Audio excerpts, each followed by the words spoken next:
तो इस कॉमिक की शुरुआत होती है बहुत सारे डीमंस को दिखाते हुए, जिसके बारे में बोला जाता है कि डीमंस को इस दुनिया में आए 20 साल हो गया है और वे लोग बहुत क्रूर होते हैं और अनगिनत आपदाओं के कारण भी है वो लोग, और बड़ी संख्या में ह्यूमंस डीमंस का भोजन बन गए हैं। और कुछ ह्यूमंस जीवित रहने के लिए म्यूटेटेड बॉडीज और अवेकेंड पावर्स वाले ह्यूमंस ने डीमंस के खिलाफ लड़ना शुरू कर दिया, और आजकल लड़ाई शिकार और डीमंस को मारने का पेशा बन गया है। और जो लोग ये सब करते हैं उन्हें शिकारी के रूप में जाना जाता है। और फिर सीन शिफ्ट होता है एक एकेडमी को दिखाते हुए, जिसका नाम होता है डाज या डोंगजू हंटर एकेडमी। और हमें उस एकेडमी के बारे में बताया जाता है कि अधिक मनुष्यों को डीमन से लड़ने की अनुमति देने के लिए और शिकारियों को ट्रेनिंग देने के लिए अलग अलग जगह पर एकेडमियां स्थापित की गई है। और फिर उस एकेडमी के स्टूडेंट्स को दिखाया जाता है, जिसके बारे में बोला जाता है कि यहाँ जिनके पास पावर्स है उनका हाई स्टेटस के साथ स्वागत किया जाता है। लेकिन मैं फैंग चेंग, मुझमें बिल्कुल भी टैलेंट नहीं थी और मैं एकेडमी में 3 साल से प्रैक्टिस कर रहा हूँ, लेकिन अभी भी कोई भी पावर्स जागरूक नहीं हुआ है और मुझे इस एकेडमी में सबसे कमजोर कहा जाता है। और फिर हमें हमारा मेन कैरेक्टर को दिखाया जाता है, जिसको कुछ बच्चे चेन से बांध कर रखे हुए होते हैं और वो अपना मन में सोच रहा होता है, धत तेरी कि मुझे इस बात का एहसास नहीं था कि यह लगभग ग्रेजुएशन की पढ़ाई है और मुझे अभी भी धमकाया जा रहा था। और फिर जिन बच्चों ने फैंग को बांध कर रखा हुआ होता उसमें से एक पीले बालों वाला लड़का बेसबॉल बैट से फैंग के फेस पर कस कर मार देता है और बोलता है, फैंग चेंग एक सख्त आदमी है। इसे आधे घंटे तक पीटे जाने के बाद भी वह अभी तक जग रहा है। और फिर वह पीले बालों वाला लड़का अपना बेसबॉल बैट के साथ एक स्माइल करते हुए बोलता है, इस एकेडमी का नियम है कि यदि तुम शिकारी नहीं बनते तो ग्रेजुएट नहीं हो सकते। और इस आदमी ने अभी तक अपनी पावर्स जागरूक नहीं की है, इसीलिए वह शिकारी नहीं बन सकता। उसे यह ईयर फिर से दोहराना होगा। और फिर हमारा मेन कैरेक्टर फैंग उस पीले बालों लड़के से बोलता है, चैन तियानियो, ऐसा मत सोचो कि तुम महान हो क्योंकि तुमने अपनी पावर्स को जागरूक कर लिया है।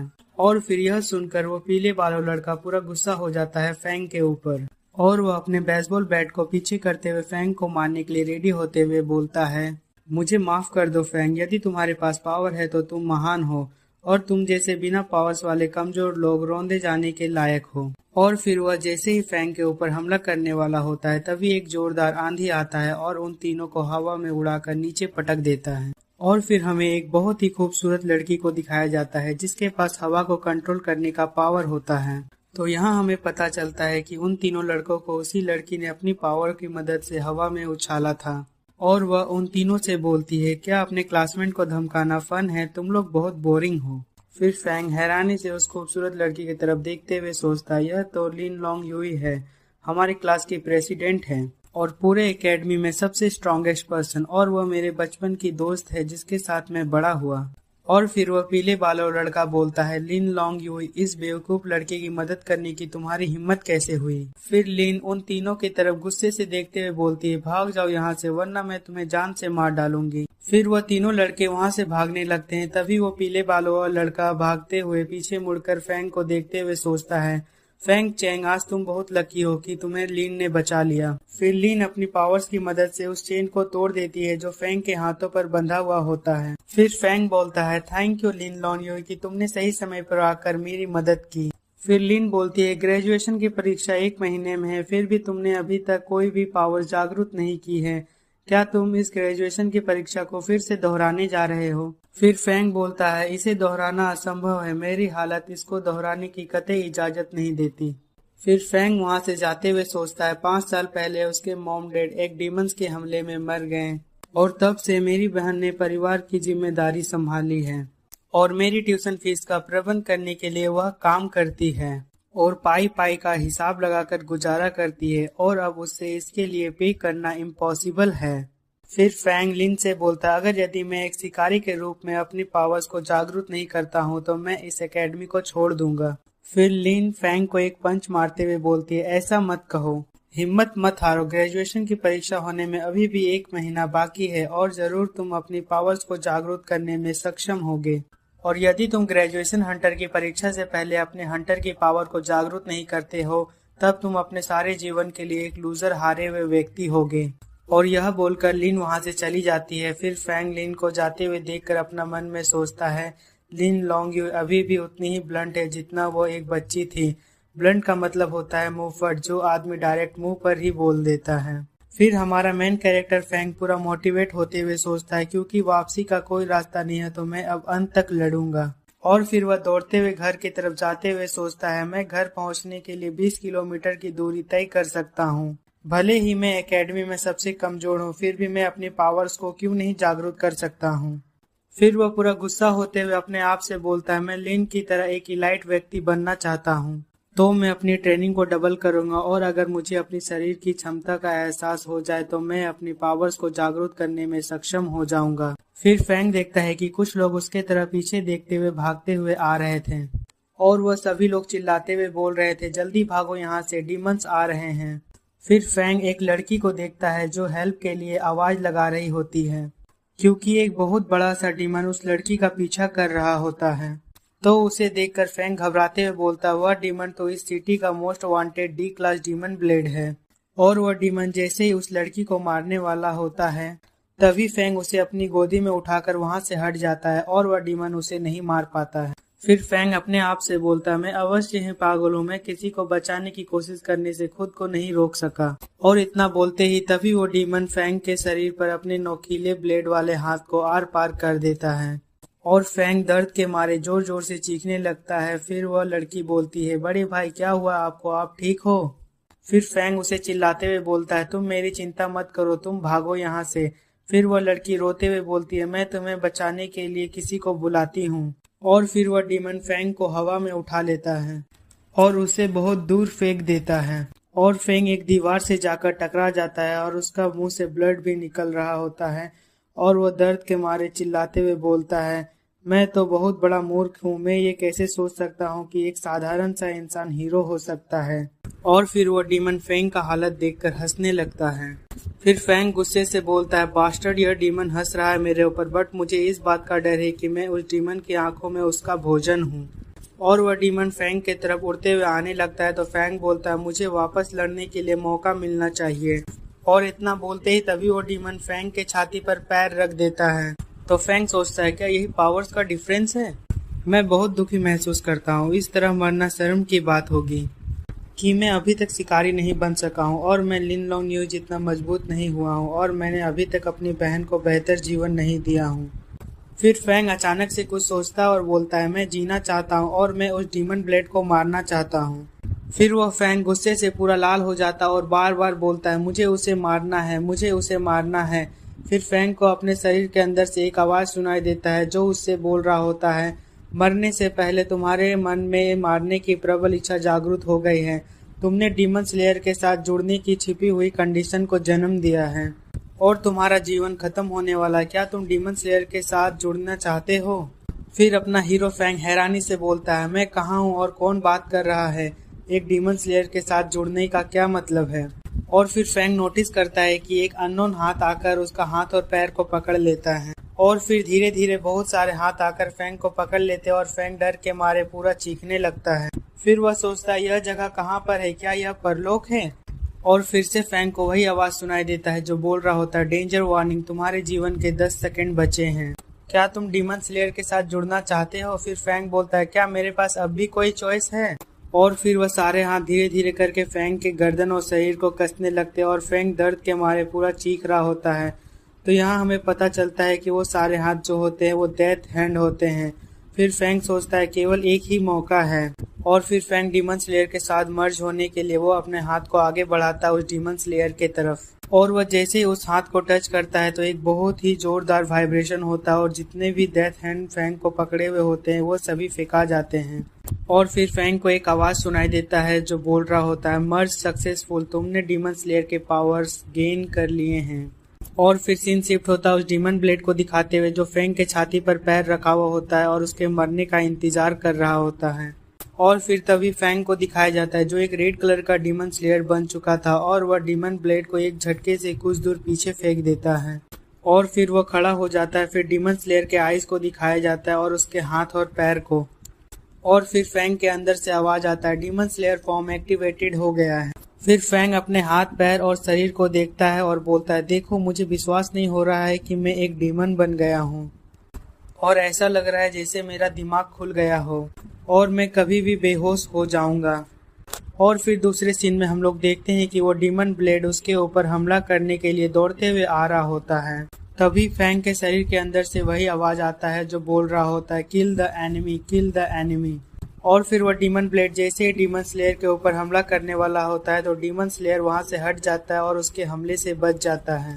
और तभी वह डीमन स्लेयर उस डीमन ब्लेड को एक जोरदार पंच मारता है और वह बहुत ही तेजी से पीछे की ओर फेंका जाता है।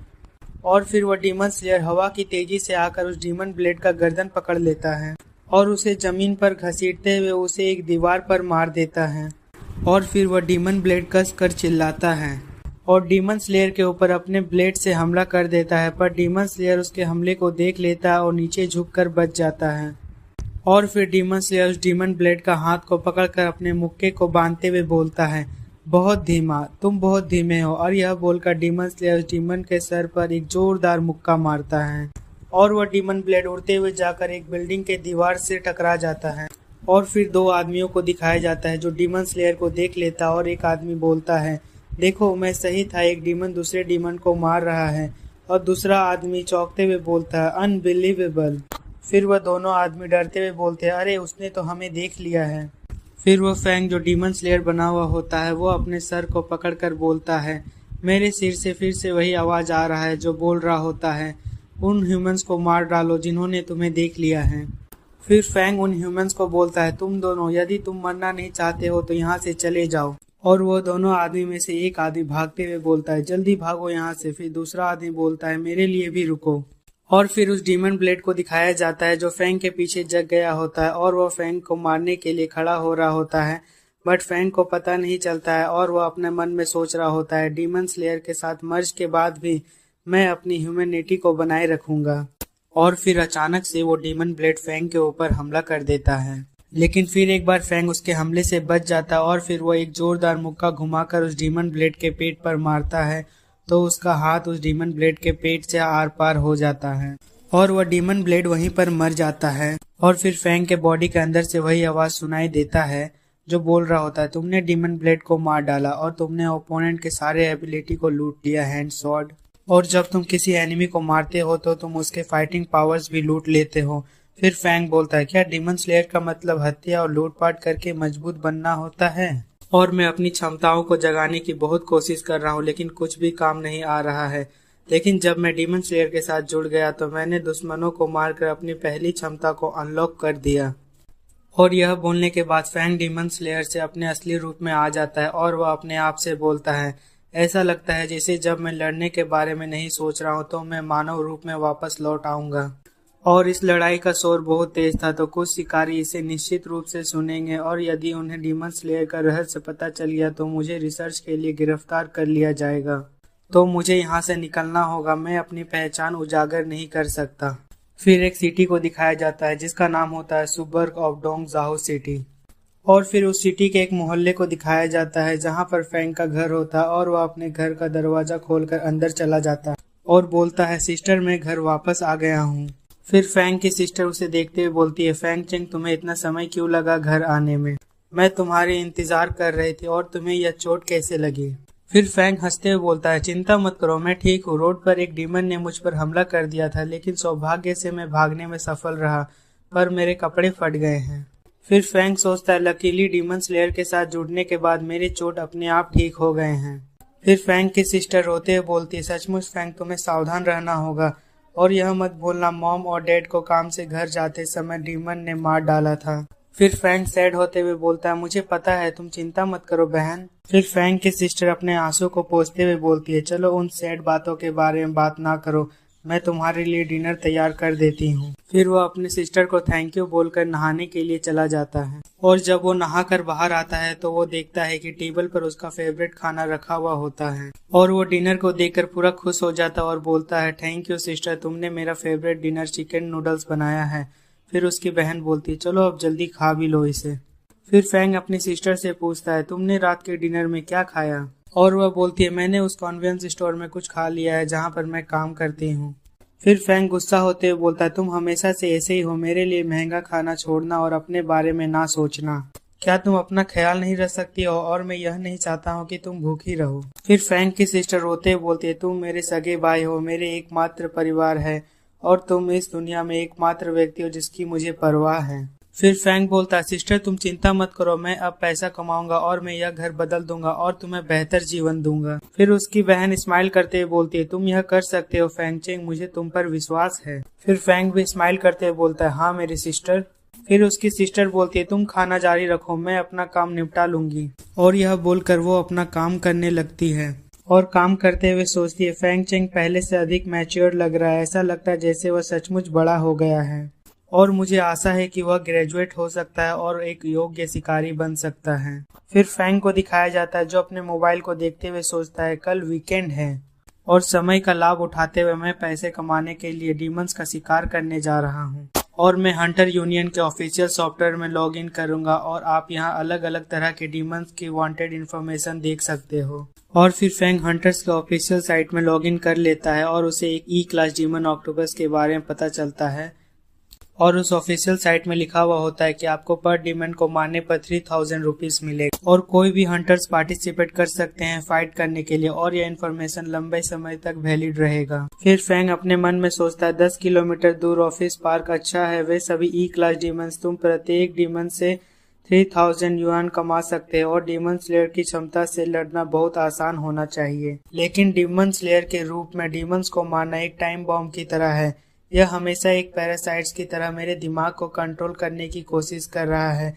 अगर मैं इसकी उचित उपयोग नहीं करूंगा तो यह मेरे शरीर पर कब्जा कर लेगा और इस दुनिया में कुछ भी आसान नहीं है, मुझे अब इसकी परवाह नहीं है, चलो कुछ पैसे कमाएं और अपने फैमिली को सपोर्ट करें। फिर सीन शिफ्ट होता है कुछ सोल्जर्स को दिखाते हुए जो उस जगह को घेरे हुए खड़े होते हैं जहां पर डीमन ब्लेड और डीमन स्लेयर ने फाइट किया था और फिर वहां कुछ रिसर्चर्स को दिखाया जाता है जो उस जगह की तहकीकात कर रहे होते हैं और उन रिसर्चर्स के बॉस को दिखाया जाता है जो ब्लैक कोट और छाता को पकड़े हुए खड़ा होता है और वह अपने रिसर्चर टीम मेंबर में से एक आदमी से पूछता है, क्या तुमने आस पड़ोस के कैमरे की जांच की? फिर वह आदमी बोलता है, जब डीमन ब्लेड दिखाई दिया तो पड़ोस के कैमरे डैमेज हो गए और कोई सुराग नहीं बचा। फिर वह बॉस बोलता है, जाओ गवाह इकट्ठा करो और सुराग की जांच करो, हमें पता लगाना चाहिए कि डीमन ब्लेड को किसने मारा।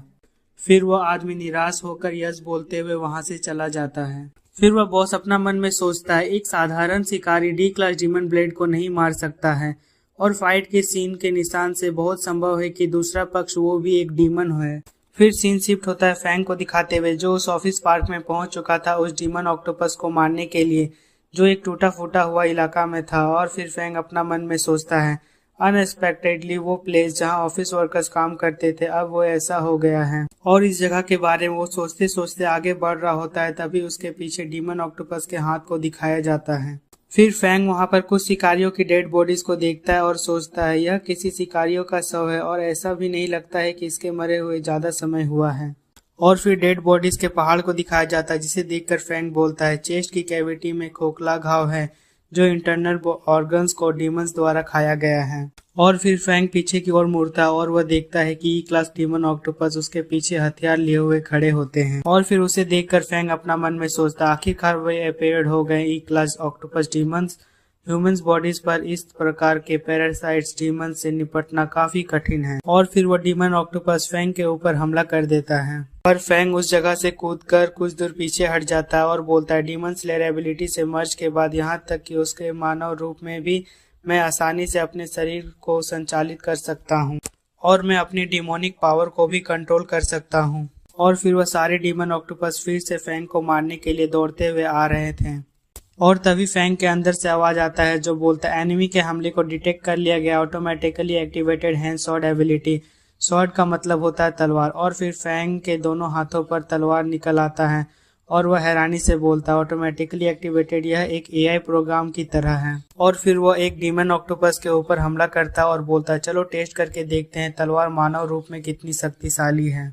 और फिर वह एक एक करके सभी डीमन ऑक्टोपस को मारते हुए आगे बढ़ रहा होता है। और फिर जब वह कुछ डीमन ऑक्टोपस को मार देता है तो बोलता है, ऑक्टोपस डीमन से लूटने का कोई क्षमता नहीं है, ऐसा लगता है ई क्लास के डीमंस को मारने से कोई लाभ नहीं है।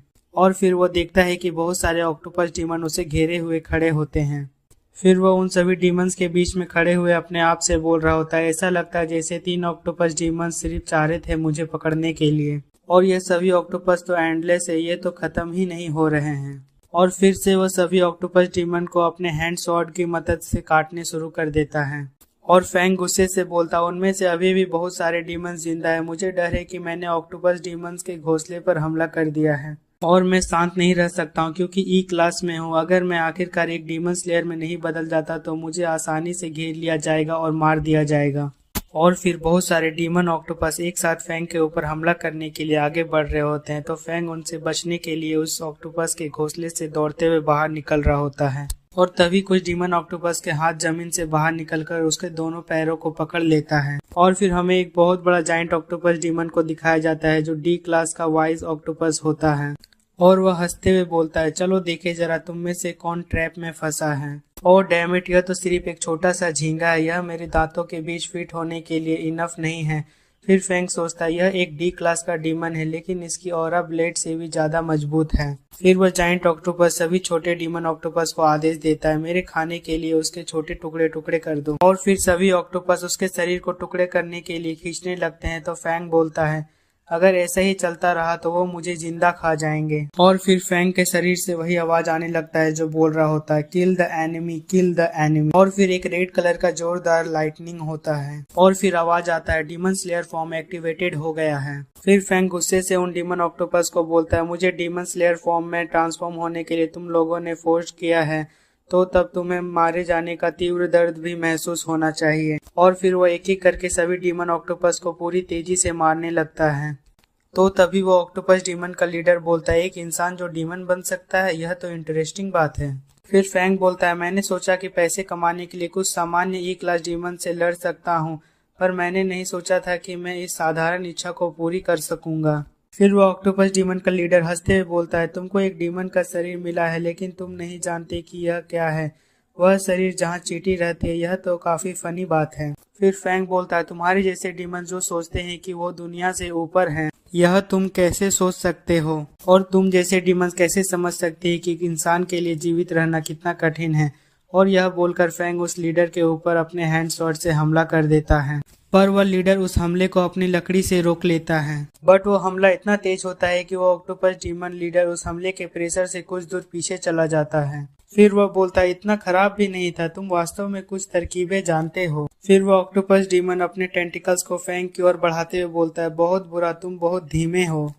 और वो अपने टेंटिकल से फैंग को पकड़ लेता है और मैं उन डबल स्वॉर्ड को नष्ट कर दूंगा जिन पर तुम्हें बहुत गर्व है, और फिर मैं देखूंगा कि तुम मुझसे लड़ने के लिए क्या उपयोग करते हो। फिर फैंग बोलता है, धत तेरी के हैंड स्वॉर्ड के नष्ट हो जाने के बाद इसे थोड़ा समय के लिए दोबारा इस्तेमाल नहीं किया जा सकता है और कमजोर लोग ही तबाह होने के लायक है, और यह एक खूनी हकीकत है। और फिर वह ऑक्टोपस डीमन उसे पूरा दूर फेंक देता है। फिर फैंग खड़े होते हुए बोलता है, यह बुद्धिमान ऑक्टोपस मेरे द्वारा पहले लड़े गए डीमन ब्लेड से भी अधिक सतर्क है और आमने सामने की तुलना में यह मिड रेंज में अच्छा है, पर मुझे इसकी कमजोरियां ढूंढनी होगी इसे मारने के लिए। फिर वह ऑक्टोपस लीडर बोलता है, तुम किस बारे में सोच रहे हो और वह अहंकार कहाँ गया तुम्हारा। और यह बोलकर वो ऑक्टोपस अपने डंडे से फैंग के ऊपर हमला कर देता है। फिर फैंग उसकी आंखों में देखते हुए सोचता है, इसकी आंखें कोमल है और यह इसका वीक पॉइंट भी होना चाहिए। फिर फैंग नीचे धूल की तरफ देखते हुए सोचता और बोलता है, इसकी आंखों में धूल फेंकना लड़ाई का एक प्रभावी साधन है और यह अक्सर एक अच्छा सरप्राइज अटैक हो सकता है, बट यह बहुत चमकीला नहीं है, लेकिन यह एक इंटेलिजेंट ऑक्टोपस के अगेंस्ट काम कर सकता है। और यह बोलकर वो अपने पैरों से धूल को उस डीमन ऑक्टोपस के आंखों पर फेंक देता और वह ऑक्टोपस चिल्लाते हुए बोलता है, यू बास्टर्ड, ये तुमने क्या किया। फिर फैंग बोलता है, तुम्हारे जैसे डीमन के अगेंस्ट मुझे किसी भी तरह से व्यवहार करना चाहिए। फिर वो ऑक्टोपस बोलता है, यह बहुत दुखदायक है, मुझे इस घिनौने शरीर से छुटकारा पाना ही होगा। फिर फैंग सोचता है वो अपने सर को अपने शरीर से कैसे अलग कर सकता है। और फिर फैंग एक भाले को अपने हाथ में लेते हुए उस डीमन ऑक्टोपस से बोलता है, भागने की कोशिश मत करो।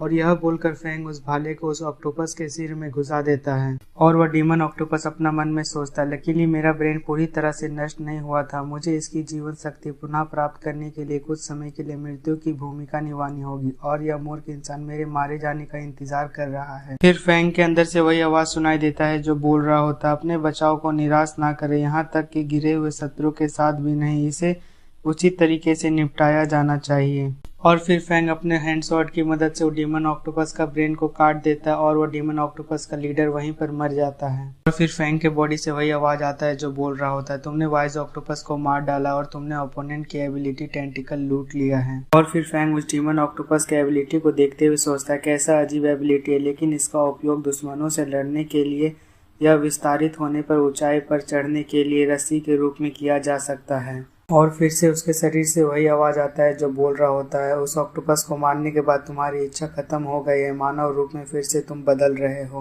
फिर डीमन स्लेयर फॉर्म उसके शरीर से डीएक्टिवेट हो जाता है। फिर फैंग सोचता है मेरा शरीर दुख रहा है। डीमन स्लेयर ने इस बार शरीर को सेल्फ हीलिंग एबिलिटी को ट्रिगर नहीं किया, पर वास्तव में जीतना उस डीमन से आसान नहीं था और सौभाग्य से मैंने एक D class intelligent demon octopus को मार डाला और इस मॉन्स्टर का मूल्य एक सामान्य ऑक्टोपस डीमन से कहीं अधिक होना चाहिए। और इसी के साथ हमारा एपिसोड 1 यहाँ पर ख़त्म हो जाता है। अब मिलते हैं अगले एपिसोड में।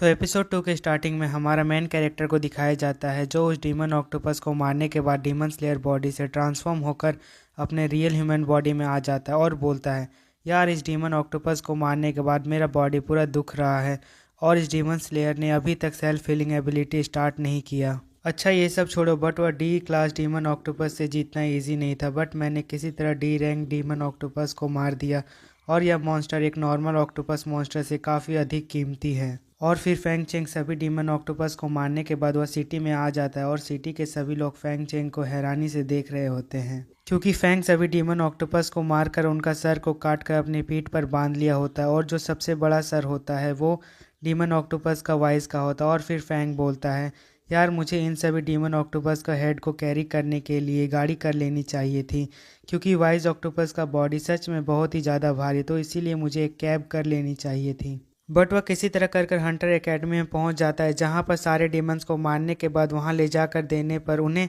इनाम के रूप में पैसे मिलते हैं। और फिर फैंग बोलता है अगर यदि मैं गलत नहीं हूँ तो यही है हंटर गिल्ड जहाँ पर मुझे यह डीमन ऑक्टोपस देने के बाद मुझे इनाम मिलेगा। और वह जिस जगह पर डीमन ऑक्टोपस का हेड को लेकर जाता है उसका नाम होता है डोंग जाओ सिटी हंटर यूनियन बिल्डिंग, जहां पर सभी कोई के पास कुछ न कुछ एबिलिटी होती है और सभी कोई एक डीमन हंटर होते हैं। और फिर फैंग उन सभी को देखकर अपना मन में बोलता है यह काफ़ी भीड़ भाड़ वाला प्लेस है पर यहाँ पर सभी कोई प्रोफेशनल बाउंटी हंटिंग करके अपना इनाम लेने आए हैं। और उस हंटर यूनियन बिल्डिंग में 2 काले कपड़े में आदमी को दिखाया जाता है जो आपस में बात करते हुए फैंग के और देखकर बोलते हैं इस आदमी के पास जो सिर है वो D class demon wise octopus जैसा दिखता है। और फिर फैंग उन दोनों की तरफ देखते हुए बोलता है क्या यह हंटर यूनियन के इंस्पेक्टर है और वह मेरे बारे में बात क्यों कर रहे हैं। और फिर फैंग के यह बोलते ही वो दोनों इंस्पेक्टर फैंग चेंग के सामने आ जाता है और बोलता है एक पावरलेस स्टूडेंट एक डी क्लास डीमन को कैसे मार सकता है। फिर दूसरा इंस्पेक्टर बोलता है यह लड़का जरूर ही किसी और का शिकार चुराया होगा।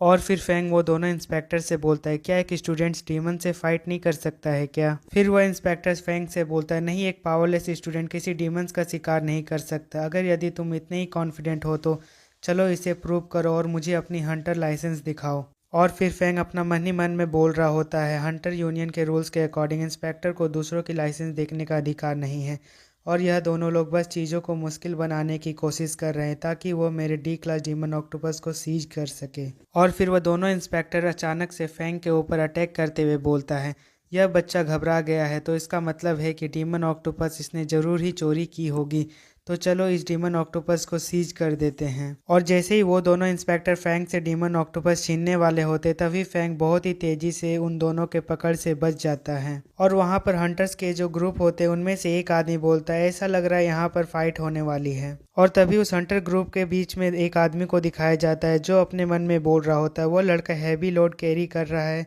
फिर भी वह अपने पीछे खड़े 2 लोगों से बचने में कामयाब है और ऐसा लगता है वह लड़का कोई नॉर्मल स्टूडेंट नहीं है। और फिर सीन शिफ्ट होता है उन दोनों इंस्पेक्टर को दिखाते हुए जो फैंग को चिल्लाते हुए बोलता है यू बास्टर्ड तुम्हारी हिम्मत कैसे हुई मुझसे बचने की। और यह बोलकर वो फिर से फैंग के ऊपर अटैक कर देता है बट फैंग उसके हाथ को पकड़ लेता है और उसके फेस पर एक जोरदार पंच मारता है और इसी तरह से उन तीनों के बीच काफ़ी समय तक फाइट चलता है और फिर फैंग उन दोनों को हरा देता है। और फिर फाइट खत्म होने के बाद को सीन को दिखाया जाता है जहां पर वो दोनों इंस्पेक्टर इंजर्ड होकर ज़मीन पर गिरे हुए होते हैं और यह देखकर सभी डीमन हंटर्स बोल रहे होते हैं जिस टेक्निक से इसने उन दोनों इंस्पेक्टर को मारा है वह काफ़ी अच्छा मूव था, बट कहीं ऐसा ना हो कि यह बच्चा इन दोनों इंस्पेक्टर को मारने के बाद कोई मुसीबत में पड़ जाए। और फिर तभी उसी आदमी को दिखाया जाता है जो फैंग की तारीफ कर रहा था, और वह हंटर ग्रुप के भीड़ से बाहर आता है और फैंग से बोलता है, क्या तुम्हारी फाइट ओवर हो गई? और जो आदमी फैंग को यह सब बोलता है वो उस हंटर यूनियन ग्रुप का वाइस प्रेसिडेंट जाओ टाई होता है। और फिर वह फैंग से बोलता है, मैंने वह सब कुछ देखा है जो यहाँ पर हुआ है, और यह काले बालों वाला यह बच्चा, इसके पास सच में डी क्लास डीमन को मारने की पावर है। और फिर वह दोनों इंस्पेक्टर वाइस प्रेसिडेंट से फैंग के बारे में कंप्लेंट कर रहा होता है। वो बोलता है, वाइस प्रेसिडेंट, ये लड़का यहाँ पर परेशानी पैदा कर रहा है, प्लीज़ आप इसके ऊपर एक्शन लीजिए। और फिर वह दूसरा इंस्पेक्टर फैंग की तरफ गुस्से से देखते हुए बोलता है, इस बच्चे की आइज़ नहीं है, वह हंटर यूनियन बिल्डिंग में रहने के लायक नहीं है, वह एक जंगली बच्चा है। और फिर वह वाइस प्रेसिडेंट उन दोनों इंस्पेक्टर से बोलता है, तुम दोनों के पास आइस नहीं है, तुम दूसरों की ताकत नहीं देख सकते, और तुम पहले मुसीबत खोजते हो और फिर उसकी रिपोर्ट करना चाहते हो।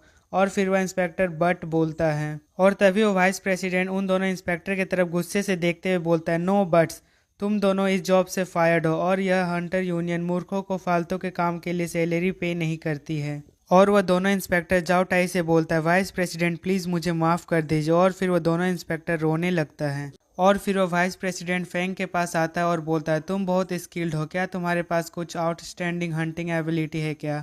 फिर फैंग कुछ सोचता है और बोलता है, एबिलिटी? वो वाइस प्रेसिडेंट, एक्चुअली मेरे पास कोई हंटर एबिलिटीज़ नहीं है। और यह बोलने के बाद फैंग अपना मन में बोलता है, मैं बाहरी लोगों को अपना डीमन स्लेयर एबिलिटी के बारे में नहीं बता सकता हूँ। और फिर उस हंटर ग्रुप के सभी लोग चौंकते हुए बोलते हैं, क्या इस बच्चे के पास कोई एबिलिटी नहीं है? और फिर उस हंटर ग्रुप में से एक लड़की बोलती है, तुम्हारे पास कोई पावर नहीं है, लेकिन तुम हैवी लोड कैरी करके भी दो स्ट्रॉन्ग को हरा दिए हो, यह इम्पॉसिबल है, तुम्हारे पास कोई एबिलिटी नहीं है। और फिर एक आदमी बोलता है, यह बच्चा ज़रूर कुछ छिपा रहा है हम लोग से। और फिर वह प्रेसिडेंट फैंग से बोलता है, यह सब जो बोल रहे हैं बोलने दो, मुझे तुम्हारे ऊपर भरोसा है। और फिर वह प्रेसिडेंट फैंग को अपने साथ ले जाते हुए बोलता है, चलो मैं तुम्हारी रिवॉर्ड क्लेम करने में हेल्प करता हूँ। फिर फैंग बोलता है, थैंक यू वाइस प्रेसिडेंट। और वह सभी हंटर्स फैंग और वाइस प्रेसिडेंट को जाते हुए देखकर बोलते हैं, मुझे बिलीव नहीं हो रहा है कि इस बच्चे को वाइस प्रेसिडेंट जाओ टाई ने पर्सनली वेलकम किया है। फिर फैंग उस वाइस प्रेसिडेंट के साथ चला जाता है और उस डीमन ऑक्टोपस को ले जाकर उस रिवॉर्ड रूम के डेस्क पर रख देता है। और फिर उस रिवॉर्ड रूम में एक बहुत ही खूबसूरत लड़की को दिखाया जाता है जो अपने आप को इंट्रोड्यूस करते हुए बोलती है, माय नेम इज़ जायोनेन, और मैं इस यूनियन बिल्डिंग का यूनियन ऑफिसर इंचार्ज हूँ, जो इनाम में रखे गए डीमंस को मारने के बाद मेरे पास लाकर देने से मैं उन डीमंस को एक्सचेंज करके रिवॉर्ड्स देती हूँ। और फिर फैंग अपने मन में उस लड़की के बारे में सोचते हुए बोलता है, टेलीकाइनेसिस की अच्छी एबिलिटी, और वह आसानी से भारी डीमंस की डेड बॉडीज़ भी उठा सकती है। और फिर वह वाइस प्रेसिडेंट यह सब देखते हुए बोलता है फैंग से, अब से यदि तुम रिवॉर्ड कलेक्ट करना चाहते हो तो सीधे जायोनेन के पास आओ, और तुम्हें लाइन में लगने की कोई ज़रूरत नहीं है। और एक बात, जायोनेन अभी भी सिंगल है, अगर यदि तुम्हें जायो से बात करना है तो तुम बात कर सकते हो।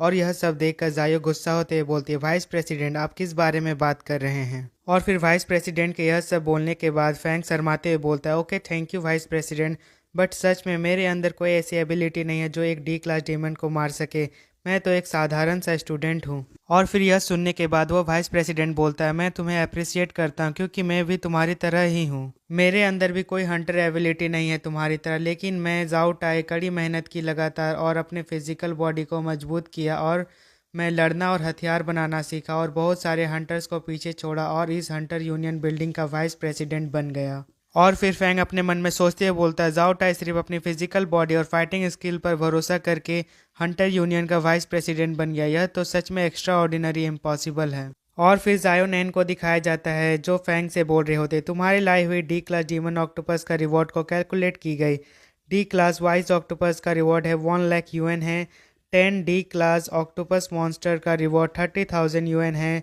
और 10,000 यूएन का बोनस है तुम्हारे लिए, तो टोटल 1,40,000 यूएन हुआ है, यह तुम्हारे बैंक अकाउंट में ट्रांसफ़र कर दिए जाएंगे। और यह सब सुनकर फैंग पूरा खुश होते हुए बोलता है, थैंक यू, मैंने पहली बार इतना सारा पैसा कमाया है। और फिर वह वाइस प्रेसिडेंट फैंग से बोलता है, आज तुम्हारे फाइटिंग स्किल को देखकर लगता है कि तुम्हारे फाइटिंग स्किल अभी भी रफ है, और अगली बार जब तुम वापस आओ तो मुझे फ़ोन करना और मैं तुम्हें कुछ अच्छी और स्मूथ मूव सिखाऊंगा। फिर फैंग एक स्माइल करते हुए बोलता है, थैंक यू वाइस प्रेसिडेंट। और फिर जायोनेन फैंग को देखकर अपने मन में बोल रही होती, इस हंटर यूनियन बिल्डिंग में जितने भी मैन हैं वह सभी बोरिंग हैं और वह सभी सिर्फ फाइटिंग और प्रैक्टिस करना जानते हैं, बट फैंग चेंग ऐसा नहीं है और वह सभी लोगों से काफ़ी अलग है, और फैंग चेंग बहुत सुंदर भी है, बट मैं यह नहीं जानती कि वो किस टाइप का है। और फिर फैंग को दिखाया जाता है जो वाइस प्रेसिडेंट के बारे में सोचते हुए बोलता है, जाओ टाई एक टैलेंटेड सीनियर है और अगर यदि मुझे फ्यूचर में अपॉर्चुनिटी मिली तो मैं उनसे फाइटिंग स्किल और भी बहुत कुछ सीख सकता हूँ। लेकिन इस समय सबसे इम्पोर्टेंट बात है कि मैं घर वापस जाऊं और अपनी सिस्टर को बताऊं कि जिस छोटे भाई से उसे बड़ी उम्मीद थी उसने पैसा कमा लिया है। और इसी के साथ हमारा एपिसोड 2 ख़त्म होता है। अब मिलते हैं अगले एपिसोड में।